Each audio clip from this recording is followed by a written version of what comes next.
আসসালামু আলাইকুম প্রিয় শিক্ষার্থীবৃন্দ, আশা করছি তোমরা ভালো আছো।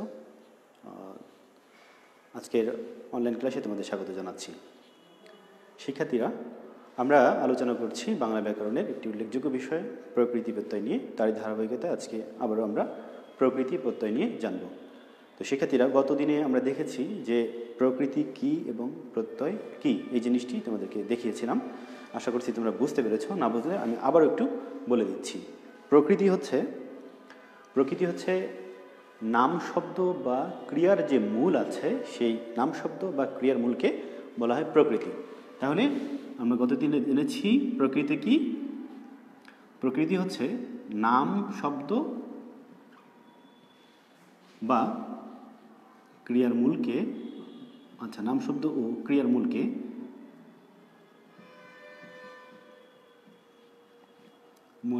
প্রকৃতি বলে। অর্থাৎ প্রত্যেকটা জিনিসেরই একটা মূল থাকে, একটা শিকড় থাকে। এই শিকড়টাই কিন্তু হচ্ছে এই শব্দের যে শিকড়, সেই শিকড়টাই হচ্ছে প্রকৃতি। ওকে, আচ্ছা, আমরা গত দিনে কিছু উদাহরণ দেখেছিলাম। যেমন হাতা একটি শব্দ। এই হাতা শব্দটিকে যদি আমরা বিশ্লেষণ করি, আচ্ছা শিক্ষার্থীরা, আমরা হাতা শব্দটিকে বিশ্লেষণ করলে পাবো হাত যোগ আ। আচ্ছা, এই হচ্ছে হাতা। আচ্ছা, এরপরে আমরা যদি এই চলন্ত শব্দটাকে বিশ্লেষণ করি, চলন্ত, তাহলে আমরা পাবো চল যোগ অন্ত। ওকে,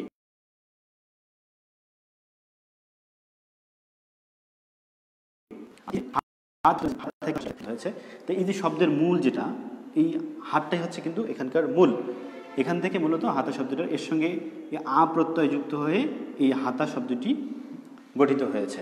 তো আমরা দেখেছিলাম গত দিনে যে এই যে শব্দের মূল যেটা, এই শব্দের মূলটাকে বলা হচ্ছে প্রকৃতি। তো এই প্রকৃতি যদি এটা দ্বারা কোনো নাম বোঝায়, নাম বোঝালে সেটা হচ্ছে নাম প্রকৃতি। আর যদি সেটা দ্বারা কোনো কাজ করা বোঝায়, চল দ্বারা কাজ করা বোঝায়, অর্থাৎ যদি ক্রিয়াপদের সঙ্গে বা ক্রিয়াপদের মূলের সঙ্গে যে প্রত্যয়টা যুক্ত হবে সেটাকে আমরা বলবো কৃৎ প্রত্যয়। আর নাম শব্দের সঙ্গে যে প্রত্যয় যুক্ত হবে সেটাকে আমরা বলবো তদ্ধিত প্রত্যয়। তো আমরা এটা জেনেছিলাম। এবং যেটা ধাতু হবে, অর্থাৎ ক্রিয়াপদের যে মূল, সেটা নাম, আরেকটি নাম হচ্ছে ধাতু, এটাও আমরা জানি, গত দিনে দেখেছি। তো এই ধাতুর সঙ্গে যখন বা যে প্রত্যয় যুক্ত হবে, সেই প্রত্যয়টাকে বলা হবে কি? কৃৎ প্রত্যয়। আর এই যে ধাতু চিহ্ন, অর্থাৎ এই চলটা যেটা একটা ধাতু, এটা বোঝানোর জন্য একটা ধাতু চিহ্ন ব্যবহার করা হয়। যদি আমরা ধাতু চিহ্নটি ব্যবহার করি, তাহলে আমাদেরকে আলাদা করে লিখতে হবে না যে এটি একটি কৃৎ প্রত্যয়। ঠিক আছে, ধাতুকে বোঝানোর জন্য এই চিহ্নটি ব্যবহার করা হয়, এটি হচ্ছে ধাতু চিহ্ন। যাই হোক, আমরা এর প্রকৃতির প্রকারভেদ দেখেছি, নাম প্রকৃতি এবং ক্রিয়া প্রকৃতি। তারপরে প্রত্যয় জেনেছি যে এই নাম শব্দ বা ক্রিয়া মূলের সঙ্গে যে বর্ণ বা বর্ণ সমষ্টি বা বর্ণগুচ্ছ যুক্ত হয়, তাকে আমরা বলি প্রত্যয়। এই প্রত্যয় হচ্ছে দুই প্রকার, এটি আমরা জেনেছি, কৃৎ প্রত্যয় এবং তদ্ধিত প্রত্যয়। তা আজকে আমরা দেখব এই যে কৃৎ প্রত্যয়ের ভাগগুলো দেখব, যে কৃৎ প্রত্যয়কে কত ভাগে ভাগ করা যায় এবং তদ্ধিত প্রত্যয়কে কতভাবে ভাগ করা যায়। আচ্ছা, প্রথমে আমরা দেখি কৃৎ প্রত্যয়।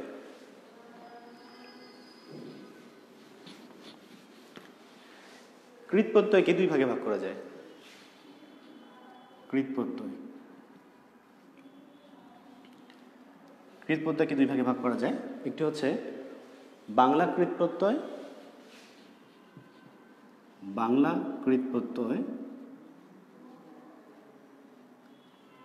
একটি হচ্ছে 2 নম্বরে সংস্কৃত কৃৎ প্রত্যয়। তো তোমাদের যে বিষয়টি খুব ভালো করে মনে রাখতে হবে যে কোনটা কৃৎ প্রত্যয়, কোনটা তদ্ধিত প্রত্যয়, এটি তোমাদের আগে বুঝতে হবে। তোমাদের পরীক্ষায় একটি শব্দ দেওয়া থাকবে, সেই শব্দটার প্রকৃতি প্রত্যয় নির্ণয় করতে বলা হবে। তো সেইখানে তোমাদেরকে আসলে কোন প্রত্যয়, সেটা কৃৎ প্রত্যয় নাকি তদ্ধিত প্রত্যয়, সেটি বের করতে হবে। তোমাদের এই বাংলা কৃৎ প্রত্যয় বা সংস্কৃত কৃৎ প্রত্যয় এগুলো বের করতে বলা হবে না। তারপরে তোমাদের জানার জন্য অবশ্যই এগুলো পড়তে হবে। তাহলে কৃৎ প্রত্যয় দুই প্রকার, একটি হচ্ছে বাংলা কৃৎ প্রত্যয় আর একটি হচ্ছে সংস্কৃত কৃৎ প্রত্যয়। ওকে, তাহলে বাংলা কৃৎ প্রত্যয় কোনগুলো, আমরা এগুলো একটু দেখি। যে বাংলার নিজস্ব অনেকগুলো ধাতু আছে, এই বাংলা ধাতুগুলোর সঙ্গে, বাংলা ধাতুর সঙ্গে যে প্রত্যয় যুক্ত হয়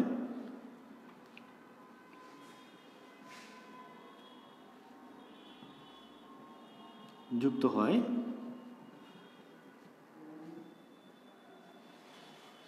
বাংলা কৃৎ প্রত্যয়।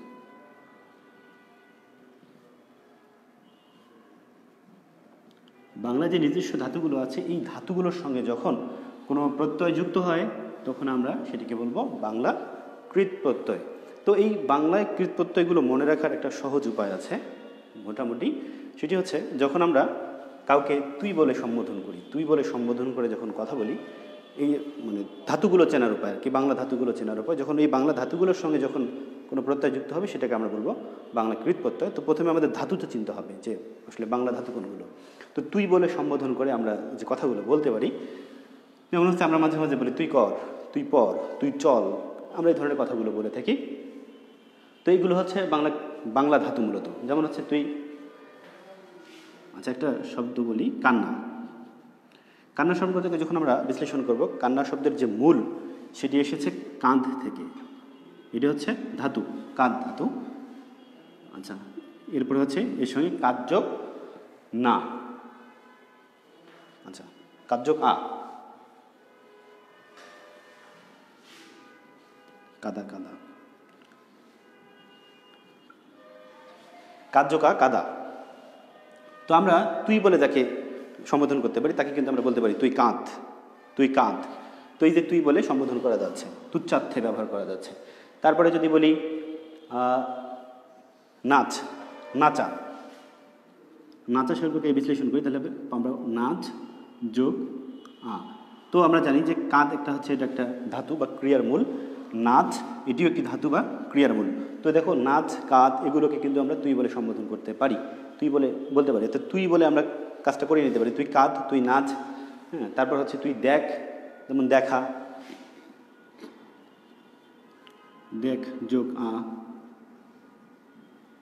দেখ যোগ আ, দেখা। তারপরে যদি বলি ধরা, পড়া, আচ্ছা ধরা, ধর যোগ আ, ঠিক একইভাবে পর যোগ আ, পর যোগ আ, পড়া। তো দেখো আমরা কিন্তু তুই বলে বলতে পারতেছি, তুই কাঁধ, তুই নাচ, তুই দেখ, তুই ধর, তুই পর। তো এরকম মানে বেশিরভাগ ক্ষেত্রে বাংলা যে ধাতুগুলো আছে সেই বাংলা ধাতুগুলোকে আমরা তুই বলে মানে তুই অর্থে এগুলো ব্যবহার করতে পারি, ঠিক আছে। তো এইগুলো হচ্ছে বাংলা ধাতু। এই বাংলা ধাতুগুলোর সঙ্গে যখন যে প্রত্যয়টা যুক্ত হবে, যেমন এখানে আ প্রত্যয় যুক্ত হয়েছে কাদার সঙ্গে, কাদ ধাতুর সঙ্গে আ প্রত্যয় যুক্ত হয়েছে, এটি একটি কৃৎ প্রত্যয়। কৃৎ প্রত্যয় কোন কৃৎ প্রত্যয়? এটি একটি বাংলা কৃৎ প্রত্যয়। ওকে, বাংলা কৃৎ প্রত্যয়। আবার একইভাবে নাচ, এটি একটি বাংলা ধাতু, এর সঙ্গে আ প্রত্যয় যুক্ত হয়েছে, এটি একটি বাংলা কৃৎ প্রত্যয়। অর্থাৎ তোমরা যদি বুঝতে পারো যে হ্যাঁ এটি একটি প্রত্যয়, এটি একটি হচ্ছে ধাতু, এটি একটি ধাতু, কাদা হচ্ছে ধাতু, কাদা ধাতু হচ্ছে কাদ ধাতু থেকে উৎপত্তি হয়েছে কাদা শব্দটি। যদি তোমরা ধাতুটিকে চিনতে পারো তাহলে কিন্তু তোমাদের বুঝতে সুবিধা হবে আসলে এটি কৃৎ প্রত্যয় নাকি তদ্ধিত প্রত্যয়। তো তোমাদের কিন্তু এটাই বের করতে হবে যে কৃৎ প্রত্যয় এবং তদ্ধিত প্রত্যয় এই জিনিসটি। তো যাই হোক, তারপর একইভাবে দেখা, দেখ চোকা, দেখা হচ্ছে, দেখটা হচ্ছে একটা বাংলা ধাতু, এর সঙ্গে আপ্রত্যয় যুক্ত হয়েছে, ধর বাংলা ধাতু, পর বাংলা ধাতু। এছাড়াও আরও কিছু আছে, যেমন যদি বলি বহতা, আচ্ছা এগুলোতে ধাতু চিহ্ন হবে ব যোগ তা, বহতা। তো এই যে বহতা, এখানে ব এটি একটি ধাতু, এটি হচ্ছে বাংলা ধাতু একটি। তো যদি আসে বহতা শব্দের প্রকৃতি প্রত্যয় নির্ণয় করো তাহলে তোমরা এভাবে লিখবা যে ব যোগ তা, বহতা, এটি একটি কোন প্রত্যয়? এটি হচ্ছে কৃৎ প্রত্যয়। ওকে, তারপরে যদি আমরা বলি যে ফলন, ফলন শব্দটি হচ্ছে ফল যোগ অন। এই যে ফল, এই ফল শব্দটি একটি বাংলা ধাতু, তো এর সঙ্গে অন প্রত্যয় যুক্ত হয়েছে। তো তোমাদেরকে বলেছিলাম যে একই প্রত্যয় কখনো সংস্কৃত ধাতুতেও ব্যবহার হতে পারে, আবার তোমার তদ্ধিত প্রত্যয় ব্যবহৃত হতে পারে এবং কৃৎ প্রত্যয় ব্যবহার হতে পারে, মানে একই জায়গায় একই প্রত্যয় তোমার নাম শব্দের সঙ্গে যুক্ত হতে পারে, আবার ক্রিয়ামূলের সঙ্গে যুক্ত হতে পারে। তো যখন যে শব্দের সঙ্গে যুক্ত হবে সেই শব্দ অনুযায়ী সেই ধাতুটির নামকরণ করা হবে, ঠিক আছে, সেই শব্দ অনুযায়ী সেই ধাতুটির নামকরণ করা হবে। যদি সেটা নাম শব্দ হয় তাহলে ওই ধাতুটি, ওই প্রত্যয়টির নাম হবে তদ্ধিত প্রত্যয়।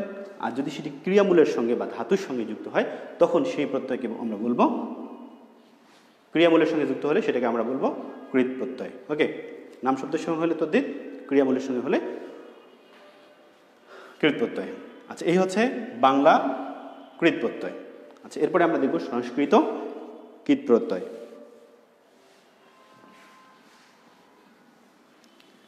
আচ্ছা, বাংলা ভাষায় যে সকল সংস্কৃত ধাতু আছে সেই সংস্কৃত ধাতুগুলোর সঙ্গে বা তৎসম ধাতুগুলোর সঙ্গে যে প্রত্যয় যুক্ত হয় তাকে বলা হয় সংস্কৃত কৃৎ প্রত্যয়। অর্থাৎ সংস্কৃত ধাতুর সঙ্গে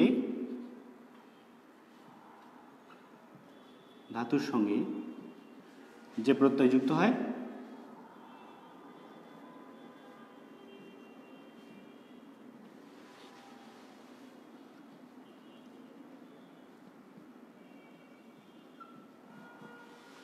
সংস্কৃত কৃৎ প্রত্যয়।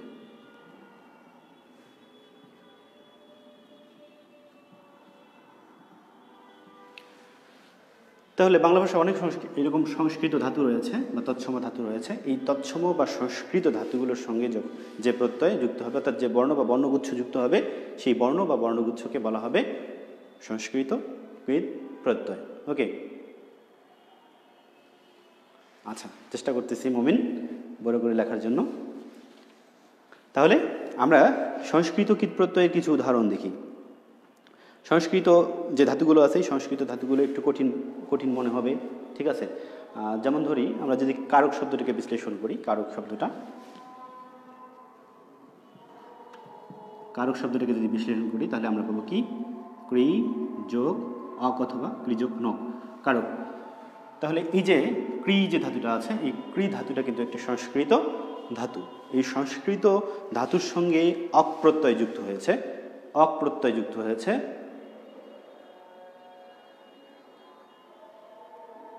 আচ্ছা, এখন লেখা বোঝা যাচ্ছে কিনা একটু জানাবে মুমিন। এখন লেখা বোঝা যাচ্ছে কিনা একটু জানাবে। মাঝে মাঝে নেট সমস্যার কারণে তোমাদের লেখা বুঝতে হয়তো বা সমস্যা হয়, তো তোমরা কথা শুনে বোঝার চেষ্টা করবে। আর একটু বড় করে লেখার চেষ্টা করতেছি। তাহলে কারক শব্দটা, এই যে ক্রি, এটি একটি সংস্কৃত ধাতু। তো এই সংস্কৃত ধাতুর সঙ্গে এই প্রত্যয়টি যুক্ত হয়েছে অক। তো এটি একটি কোন প্রত্যয়? অক কোন প্রত্যয় হবে? তাহলে অক হবে কৃৎ প্রত্যয়, অর্থাৎ সংস্কৃত কৃৎ প্রত্যয়।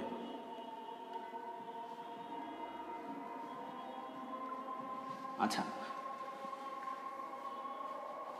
এরপরে যদি আমরা দেখি গায়ক শব্দটাকে বিশ্লেষণ করি।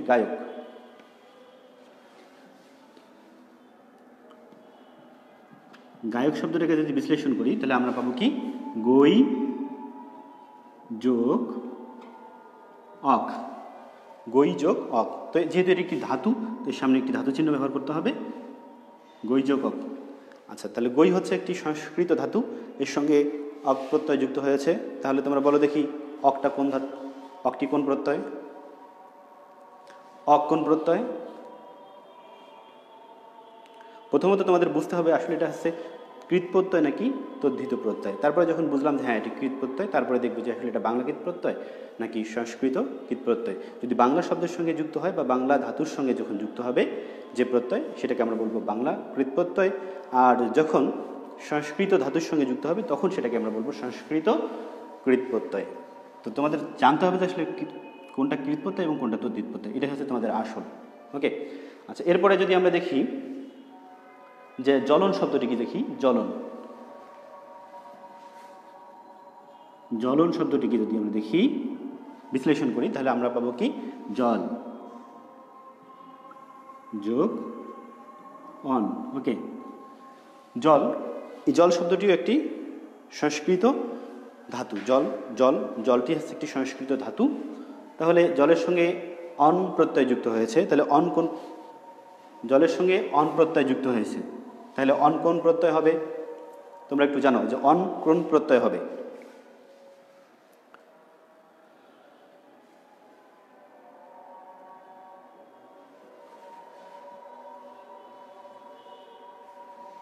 অন কোন প্রত্যয় হবে? ওকে, রাফসান মমিন, ধন্যবাদ। তাহলে এটি হবে অন হবে সংস্কৃত কৃৎ প্রত্যয়, কীট প্রত্যয়। একইভাবে আরেকটি উদাহরণ দিই তোমাদের, যেমন হচ্ছে মুক্ত শব্দটিকে যদি আমরা বিশ্লেষণ করি, মুক্ত শব্দটিকে বিশ্লেষণ করলে আমরা পাবো মুজ যোগ কয়ত, মুজ যোগ কয়ত। এই মুজটা হচ্ছে একটি সংস্কৃত ধাতু, এর সঙ্গে কয়ত প্রত্যয় যুক্ত হয়েছে। এই কয়তা হচ্ছে একটি সংস্কৃত কীট প্রত্যয়। ওকে, তাহলে আমরা পাইলাম কীট প্রত্যয় দুই প্রকার, একটি হচ্ছে বাংলা কীট প্রত্যয়, আরেকটি হচ্ছে সংস্কৃত কীট প্রত্যয়। বাংলা ধাতুর সঙ্গে যে প্রত্যয়গুলো যুক্ত হয় তাকে বলা হয় বাংলা কৃত প্রত্যয়, এবং সংস্কৃত ধাতুর সঙ্গে যে প্রত্যয়গুলো যুক্ত হয় সেগুলোকে আমরা বলছি সংস্কৃত কীট প্রত্যয়। আশা করছি বুঝতে পেরেছ। আমরা আবার ওইগুলো আস্তে আস্তে পড়ব, এগুলো আরও পড়ব বিস্তারিতভাবে পরবর্তীতে। এখন তোমরা এগুলো ভালো করে জানার চেষ্টা করো, যেগুলো ক্লাস হয়েছে, যেগুলো পড়ানো হলো। আচ্ছা, এরপরে আমরা দেখব তদ্ধিত প্রত্যয়।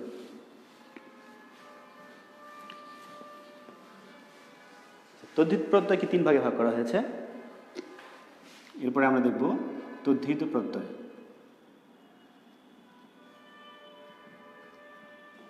তাহলে তদ্ধিত প্রত্যয়কে তিন ভাগে ভাগ করা হয়েছে। একটি হলো বাংলা তদ্ধিত প্রত্যয়, এক নম্বর যদি দেখি বাংলা তদ্ধিত প্রত্যয়,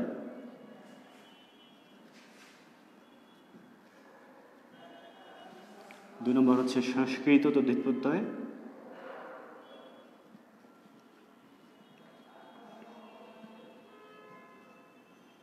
আরেকটি হচ্ছে তিন নম্বর হচ্ছে বিদেশাগত তদ্ধিত প্রত্যয়।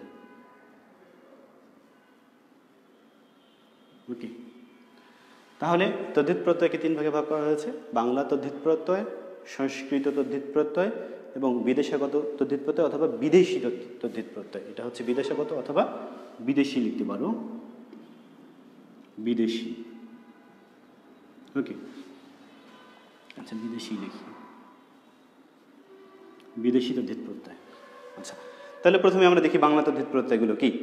তাহলে সংস্কৃত ও বিদেশি প্রত্যয়ের বাইরে, সংস্কৃত এবং বিদেশি প্রত্যয়ের বাইরে যে প্রত্যয়গুলো আছে, অর্থাৎ সংস্কৃত এবং বিদেশি ধাতুগুলো বাদ দিয়ে বাংলা ধাতুর সঙ্গে যে প্রত্যয়গুলো যুক্ত হবে, বাংলা নাম শব্দের সঙ্গে যে প্রত্যয়গুলো যুক্ত হবে তাকে বলা হবে বাংলা তদ্ধিত প্রত্যয়। তো আমরা দেখেছি যে তদ্ধিত প্রত্যয়টা কি, তদ্ধিত প্রত্যয় হচ্ছে নাম শব্দের সঙ্গে যুক্ত হবে। যদি কোনো শব্দের মূল, অর্থাৎ যে নাম বোঝায়, শব্দকে বিশ্লেষণ করার পর আমরা যে মূলটা পাবো, শিকড়টা পাবো, সেটা যদি নাম বোঝায় কোনো, তার সঙ্গে যে প্রত্যয়টা যুক্ত হবে সেটাকে আমরা বলবো তদ্ধিত প্রত্যয়। ওকে, তাহলে এই সংস্কৃত এবং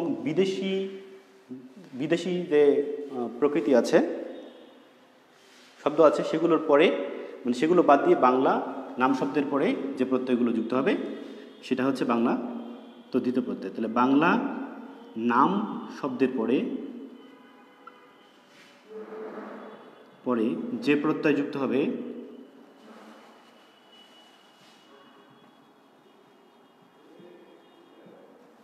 তাকে বলবো কি, বাংলা তদ্ধিত প্রত্যয়।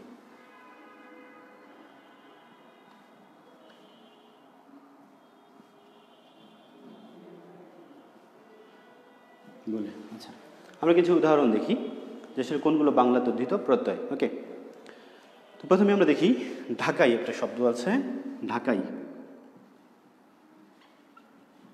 তোমরা হয়তো বা এখন ঢাকাই শব্দটি বিশ্লেষণ করতে পারবো। দেখি তোমরা বিশ্লেষণ করে দেখো, দেখি ঢাকাই শব্দটিকে যদি আমরা বিশ্লেষণ করি তাহলে ঢাকাইয়ের যে মূল নাম শব্দটি কি হবে?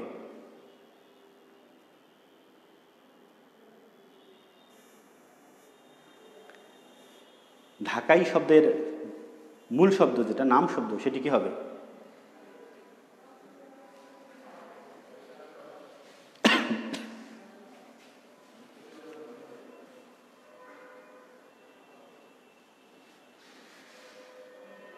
আচ্ছা, ঢাকাই শব্দটিকে যদি আমরা বিশ্লেষণ করি তাহলে আমরা পাবো ঢাকা, এটি হচ্ছে মূল শব্দ, এর সঙ্গে যুক্ত হয়েছে আই।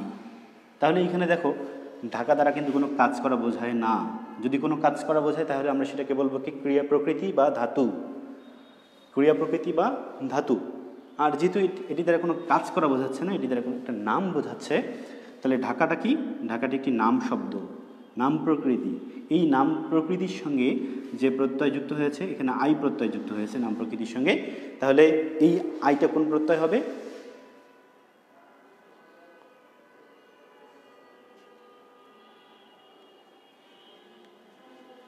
আচ্ছা, ফারিয়া আরিনা লিখছে ঢাকা যোগাই, রাফসান মমি লিখছে ঢাক যোগাই। এখানে হচ্ছে ঢাক হবে না, এটা ঢাকাই হবে। এটা মূল শব্দটা হচ্ছে ঢাকা, এর সঙ্গে আই প্রত্যয় যুক্ত হয়েছে। ওকে, তাহলে এই আইটা হবে কোন প্রত্যয়? যদি বলা হয় যে ঢাকাই শব্দটি হচ্ছে, ঢাকাই শব্দটিকে বিশ্লেষণ করে প্রকৃতি প্রত্যয় নির্ণয় করো, তাহলে তোমরা লিখতে পারবে ঢাকা যোগাই, এটি একটি বাংলা তদ্ধিত প্রত্যয়। প্রথমত এটি তদ্ধিত প্রত্যয়। তোমরা যদি এটি বের করতে পারো যে হ্যাঁ এটি তদ্ধিত প্রত্যয়, তাতেও হবে। তাহলে এটি প্রথমত হচ্ছে তদ্ধিত প্রত্যয়, তারপরে আমরা যখন তদ্ধিত প্রত্যয় ভাগ বের করবো তখন সেটি হবে বাংলা তদ্ধিত প্রত্যয়। এই ঢাকা শব্দটি একটি তদ্ধিত প্রত্যয়। ওকে, আচ্ছা, এরপরে যদি আমরা বলি ঘরামি শব্দ একটা আছে, ঘরামি শব্দ। এই ঘরামি শব্দটাকে বিশ্লেষণ করলে আমরা কি কি পাবো? ঘরামি,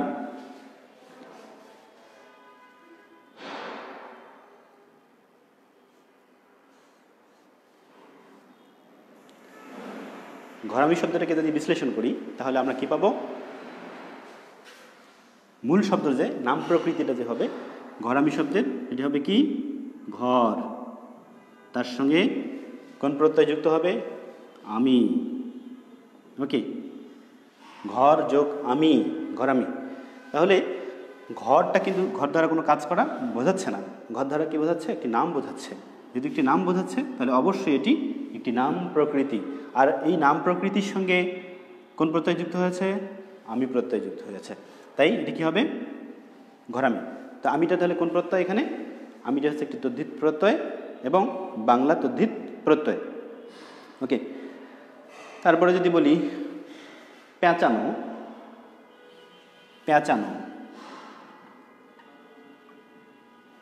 পেঁচানোকে যদি বিশ্লেষণ করি তাহলে আমরা কি পাবো? পেঁচানো শব্দকে বিশ্লেষণ করলে এখানে আমরা পাবো রাফসান মমিন, তৌসিফ আহমেদ লিখেছ ঘর যোগ আমি। ওকে, ফারিয়া আলিনা লিখেছ। ওকে, ধন্যবাদ তোমাদেরকে। পেঁচানো শব্দটাকে যদি আমরা বিশ্লেষণ করি তাহলে আমরা পাবো প্যাঁচ যোগ আনো, প্যাঁচ যোগ আনো। তাহলে প্যাঁচ এটি একটি নাম শব্দ, প্যাঁচ দ্বারা কিন্তু কোনো কাজ করা বোঝায় না, এটি একটি নাম শব্দ এবং বাংলা শব্দ, তাই এর সঙ্গে আনো প্রত্যয় যুক্ত হয়েছে। তাহলে আনোটা কোন প্রত্যয় হবে?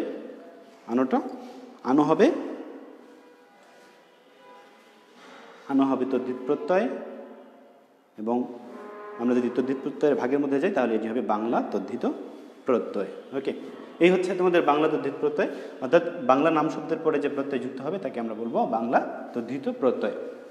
আচ্ছা, এরপরে আমরা দেখব সংস্কৃত তদ্ধিত প্রত্যয়।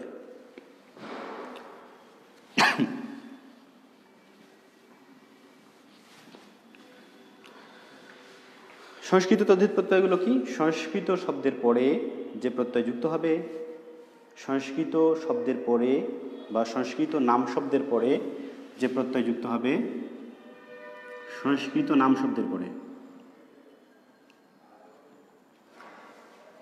নাম শব্দ বা নাম প্রকৃতি, সংস্কৃত নাম প্রকৃতি লিখতে পারো। নাম প্রকৃতির সাথে যে প্রত্যয় যুক্ত হবে সেটি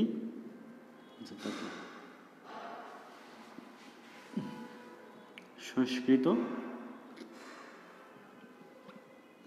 তদ্ধিত প্রত্যয় বলে।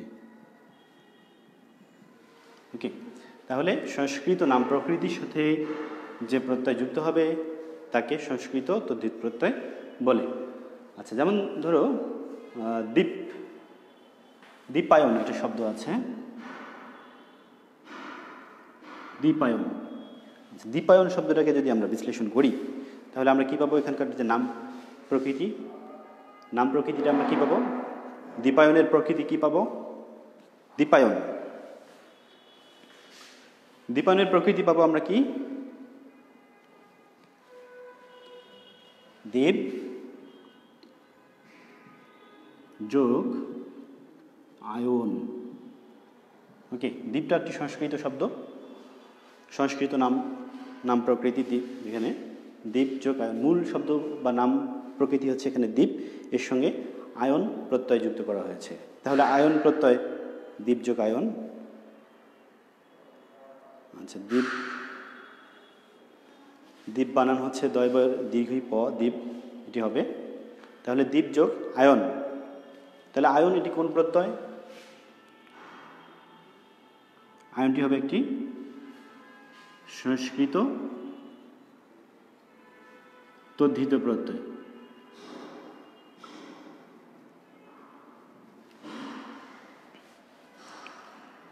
যেহেতু দ্বীপ দ্বারা কোনো কাজ করা বোঝায় না, দ্বীপ দ্বারা কোনো কাজ করা বোঝায় না, এটি একটি নাম শব্দ বা নাম প্রকৃতি, তাহলে এর সঙ্গে এই নাম প্রকৃতির সঙ্গে আয়ন প্রত্যয় যুক্ত হয়েছে, অতএব এটি একটি সংস্কৃত তদ্ধিত প্রত্যয়, যেহেতু এটি একটি সংস্কৃত শব্দ। ওকে, আচ্ছা, এরপরে আমরা যদি দেখি পুষ্পিত। আচ্ছা, তোমরা পুষ্পিত শব্দটিকে প্রকৃতি প্রত্যয় নির্ণয় করো। পুষ্পিত শব্দের প্রকৃতি প্রত্যয় নির্ণয় করো।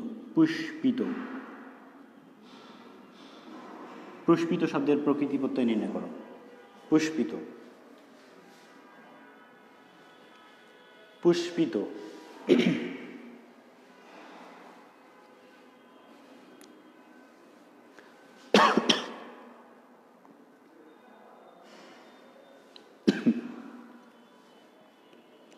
পুষ্পিত শব্দের প্রকৃতি প্রত্যয়।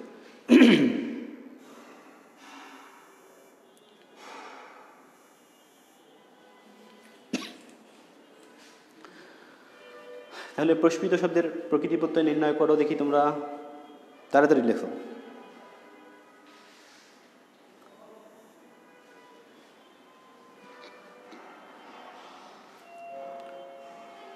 পুষ্পিত শব্দটি যে আমরা যদি বিশ্লেষণ করি, তাহলে এর যে নাম প্রকৃতিটা পাবো, আমরা মূল শব্দটি পাবো, সেটি হচ্ছে প্রথম হচ্ছে পুষ্প, ফুল যেটা, তার সঙ্গে পুষ্প শব্দের সঙ্গে যে প্রত্যয় যুক্ত হয়েছে এটি হচ্ছে ইতো, পুষ্প যোগ ইতো, এটা হচ্ছে পুষ্পিত, পুষ্প যোগ ইতো, পুষ্প যোগ ইতো। তাহলে এই যে পুষ্প দ্বারা কোনো কাজ করা বোঝায় না, তো এইটা তোমাদের হচ্ছে আগে বের করতে হবে, যেটা কোনটা দ্বারা কাজ করা বোঝায় আর কোনটা দ্বারা কোনো নাম বোঝায়। যদি নাম বোঝায় তাহলে অবশ্যই সেটি তদ্ধিত প্রত্যয়, আর তারপরে আমরা তদ্ধিত প্রত্যয় বের করলাম, তারপর দেখবো যে এটা আসলে তদ্ধিত প্রত্যয়ের কোন ভাগের মধ্যে পড়তেছে। তোমাদের যদিও পরীক্ষায় লিখতে হবে না যে এটা হচ্ছে সংস্কৃত কৃত প্রত্যয়, তদ্ধিত প্রত্যয় অথবা বাংলা তদ্ধিত প্রত্যয়, লিখতে হবে না। তোমাদের প্রথমত বের করতে হবে যে আসলে তদ্ধিত প্রত্যয় নাকি কৃত প্রত্যয়। ওকে, তাহলে পুষ্প শব্দটি একটি সংস্কৃত একটি মূল ক্রিয়া শব্দমূল বা নাম প্রকৃতি, এর সঙ্গে ইতো প্রত্যয় যুক্ত করা হয়েছে। ইতোটি হচ্ছে কোন প্রত্যয়? সংস্কৃত তদ্ধিত প্রত্যয়। তাহলে এটি হচ্ছে সংস্কৃত তদ্ধিত প্রত্যয়। ওকে, পুষ্পিত, পুষ্পযোগ ইতো, এটি হচ্ছে সংস্কৃত তদ্ধিত প্রত্যয়। ওকে, আচ্ছা, এরপরে আরেকটি বাকি আছে তোমাদের, বিদেশি তদ্ধিত প্রত্যয়।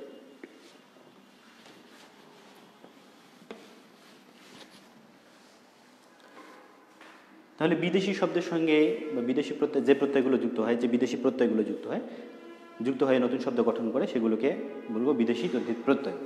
তাহলে বিদেশি প্রত্যয় যুক্ত হয়ে বা বিদেশি শব্দগুলোর সঙ্গে যে প্রত্যয় যুক্ত হয়,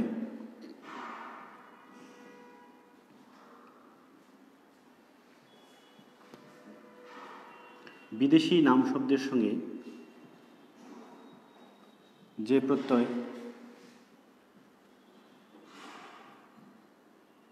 যুক্ত হয়ে নতুন শব্দ গঠন করে,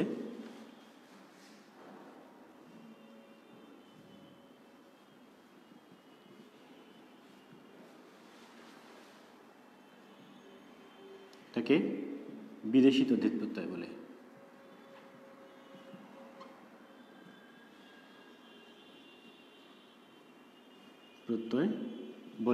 ওকে, বিদেশি নাম শব্দের সঙ্গে যে প্রত্যয় যুক্ত হয়ে নতুন শব্দ গঠন করে তাকে বিদেশি তদ্ধিত প্রত্যয় বলে। ওকে, তাহলে আমরা দেখি যে একটা উদাহরণ দেখিয়ে আজকে শেষ করে দেবো। যেমন বাড়িওয়ালা শব্দটি, বাড়িওয়ালা,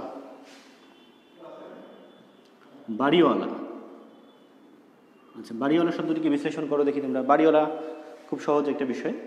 তো তোমাদের তদ্ধিত প্রত্যয়গুলো বের করতে একটু সহজ হবে, কারণ এগুলোর যে নাম শব্দ বা নাম প্রকৃতি এটি বের করা একটু সহজ। বাড়িওয়ালা, তাহলে বাড়িওয়ালা হবে কি? বাড়ি যোগ ওয়ালা।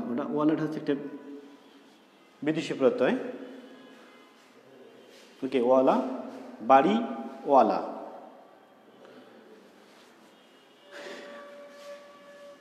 তো এটি একটি বিদেশি তদ্ধিত প্রত্যয়।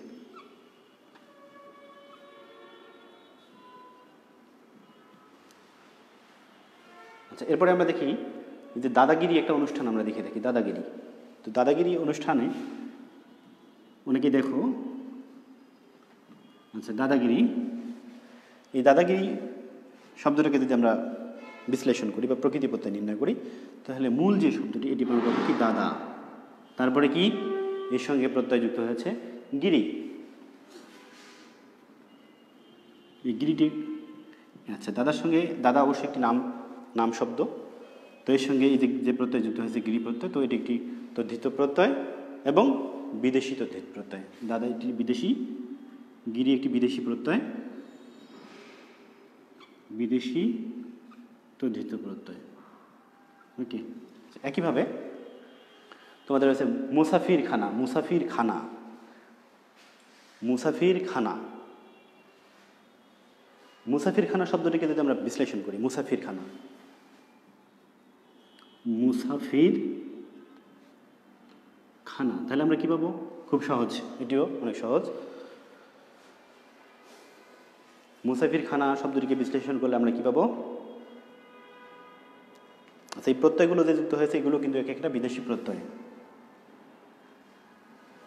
ঠিক আছে, গিরি, তারপরে আমরা দেখলাম ওয়ালা। আচ্ছা, এরপরে হচ্ছে বিদেশি। আচ্ছা, মুসাফির খানা, মুসাফির খানা শব্দটিকে যদি আমরা বিশ্লেষণ করি তাহলে আমরা কি পাবো? মুসাফির যোগ খানা, মুসাফির যোগ খানা। তো এই যে খানা, এটি একটি বিদেশি তদ্ধিত প্রত্যয়। ওকে, তো শিক্ষার্থীরা আশা করছি তোমরা এই পর্যন্ত বুঝতে পেরেছ।